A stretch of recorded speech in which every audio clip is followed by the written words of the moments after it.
ICP monitoring. तर normal ICPच्या value बघितल्या आपण. लहान मुलांमध्ये इन्फंटमध्ये <5 असतं. नंतर ॲडल्ट त्याच्यापेक्षा मोठ्या मुलांमध्ये 10 पर्यंत जातं. ॲडल्टमध्ये 10 ±5 आहे आणि मोर दॅन 20 इज रेज्ड ICP आहे.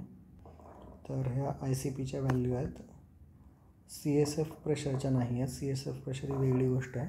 CSF प्रेशरच्या व्हॅल्यू बघायच्या असतील तर मग ते आपण हायड्रोसेफलसच्या चॅप्टरमध्ये डिस्कस केलेले आहेत. लॅटरलमध्ये इट इज 10, सेटिंगमध्ये 20, कारण की ग्रॅव्हिटेशनने ते चेंज होतं. इथे समजा ते 0 घेतलं, आपल्या काय फोरामेन ऑफ मनरोला आय थिंक, मग त्याच्यावर इकडे ते निगेटिव्ह होऊन जातं, खाली पॉझिटिव्ह आहे. तर या व्हॅल्यू सेंटीमीटरमध्ये दिल्या आहे त्याने, but just to keep it simple 10 आणि 20 mmHgच्या आहेत. तर हे CSFचं प्रेशर आहे. CSF plus brain tissue is your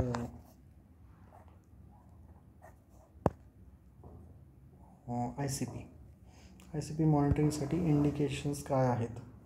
main आहे ट्रॉमॅटिक ब्रेन इंजुरी किंवा तिथे स्पेस ऑक्युपाईंग लिजन असेल किंवा कुठल्या तरी कारणामुळे इडेमा झालेला आहे. इडेमा खूप साऱ्या गोष्टी मिळू शकतो. इन्फेक्शन, इन्फ्लेमेशन, हायपरटेन्शन, हिमोरेज, जे काही. कॉन्ट्राइंडिकेशन फॉर मेजरमेंट इनवेजिव्ह आहे, तर त्याच्यामुळे कोॲग्युलोपॅथी, इन्फेक्शन ऑलरेडी शिफ्ट झालेला आहे. तर याच्यात कॉन्ट्राइंडिकेशनपेक्षा मला वाटते इन्व्हेजनसाठी नाही म्हटलं आहे. व्हेंट्रिक्युलर डिस्प्लेसमेंट, कारण की त्याच्यात आपण व्हेंट्रिकलमध्ये टाकतो प्रोब. व्हेंट्रिकल ऑलरेडी कोलॅप्स्ड आहे, मग ते चुकीच्या ठिकाणी जाऊन इंजुरी होईल. तर व्हेंट्रिक्युलर इज द बेस्ट, कारण की याच्यामध्ये काय आहे, इनएक्सपेन्सिव्ह आहे आणि ॲक्युरेट आहे, बेडसाईट आहे आणि त्याच्याने तुम्हाला ICP कमी पण करता येतो. लॅटरल व्हेंट्रिकलमध्ये टाकायचं. तर मेन या टेक्निक आहेत. Fluid field transduced ventriculostomy. तर याचा कॉलमने आपल्याला दिसणार ते किती आहे. तर हे फ्लुइड फील्ड कॉलम झाला. नंतर फायबर ऑप्टिक ट्रान्सड्यूसर आहे हा, इंट्राव्हेंट्रिक्युलर किंवा इंट्रापॅरेन्कायमल. नंतर मायक्रोचिप आहेत. इकडे इम्प्लांटेड मायक्रोचिप ट्रान्सड्यूसर. तर पिझो सेन्सिटिव्ह मटेरियल आहे, मग ते व्हेंट्रिकलमध्ये किंवा इंट्रापॅरेन्कायमल किंवा सबड्युरल किंवा एपिड्युरल ठेवू शकतो. नंतर बोल्ट पण आहे, बोल्ट सबॲरेक्नॉइडमध्ये जाईल. नंतर एअर पाऊच सिस्टीम आहेत, कंप्लायन्स मोजणाऱ्या, ICP मोजणाऱ्या. की या 4 टेक्निक आहे: मायक्रोचिप, फायबर ऑप्टिक किंवा एअर पाऊच, व्हेंट्रिकल, पॅरेन्कायमल किंवा सबड्युरल आपण बघू शकतो. एपिड्युरल एअर फील्डवाल्या ते ड्युराच्या कंप्लायन्सवर डिटेक्ट करतात, तर it is not so accurate, कारण की एक्स्ट्रा ड्युरल झाला. एपिड्युरल हा ट्रान्सड्यूसर, एअर पाऊचचा जे काही आहे. नंतर इंट्रापॅरेन्कायमल fibre optic, subdural catheter, subdural bolt आणि मायक्रोचिप नाही दाखवली आहे व्हेंट्रिक्युलोस्टोमी.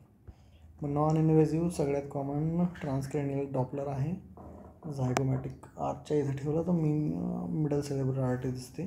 नंतर बच्चूमध्ये ट्रान्सफंटायनल ICP ट्रान्सड्यूसर करू शकतो. नंतर ऑप्टिक नर्व शीथचा डायमीटर आहे, तर 5 mm पेक्षा जास्त असेल तर it indicates ICP more than 20. Optic nerve शीथचा टोटल डायमीटर आहे हा. मग नॉर्मल वेव्ह आहे आणि पॅथॉलॉजिकल वेव्ह आहे.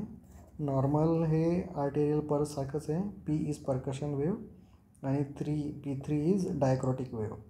आणि मधात एक त्यांच्या ब्रेन टिश्यूच्या कंप्लायन्सची वेव्ह ॲड होते, टायडल वेव्ह ज्याला म्हटलं आहे, इंट्राक्रॅनियल कंप्लायन्समुळे. परकशन, टायडल आणि डायक्रॉटिक अशा 3 वेव्ह झाल्या. आणि मग या ॲबनॉर्मल वेव्ज आहेत. तर plateau waves, elevation more than 50 mm, lasting for 5 to 20 minutes. तर प्लाटू वेव्ह आला म्हणजे ICP वाढलेला आहे. नंतर प्लाटू वेव्ज म्हणजेच लंडनबर्ग A वेव्ज, ए सारखे दिसते म्हणून. नंतर लंडनबर्ग B वेव्ज म्हणजे प्रेशर पल्सेस आहेत. मधामधात असे पल्सेस येत आहेत छोटे छोटे, up to 50 mm, occurring every 30 seconds 2 minutes. तर याचा अर्थ होतो की कंप्लायन्स कमी झालेला आहे त्यांचा. आणि नंतर सी वेव्ज, त्याचं बेसलाईन व्हेरी होते त्याच्यामध्ये ॲम्प्लिट्यूड, त्याचं काय इम्प्लिकेशन आहे माहीत नाही, त्यांनाच नाही माहिती आहे. ए वेव्ह या हाय ॲम्प्लिट्यूडच्या आहेत, ब्रेन कंप्लायन्स कमी झाला, ICP वाढले आहेत. बी वेव्ह मॉडरेट ॲम्प्लिट्यूडचे आहे, त्या डिक्रीज कंप्लायन्समध्ये झालेल्या आहेत. आणि सी वेव्ह लो ॲम्प्लिट्यूडच्या फिजिओलॉजिकल वेव्ज आहेत. या 2 हाय ॲम्प्लिट्यूडच्या वेव्ज आहेत. जास्त डेप्थमध्ये इथे वर्णन केलेलं नाही आहे. This is ICP monitoring. Fluid field, ventriculostomy, नंतर फायबर ऑप्टिक, लेझर किंवा मायक्रोचिप आणि air pouch, epidural Spiegelberg air pouch compliance monitor. मग नॉन इन्व्हेजिव्ह, ट्रान्सक्रेनियल आणि ट्रान्सफंटानेल आणि ONSD.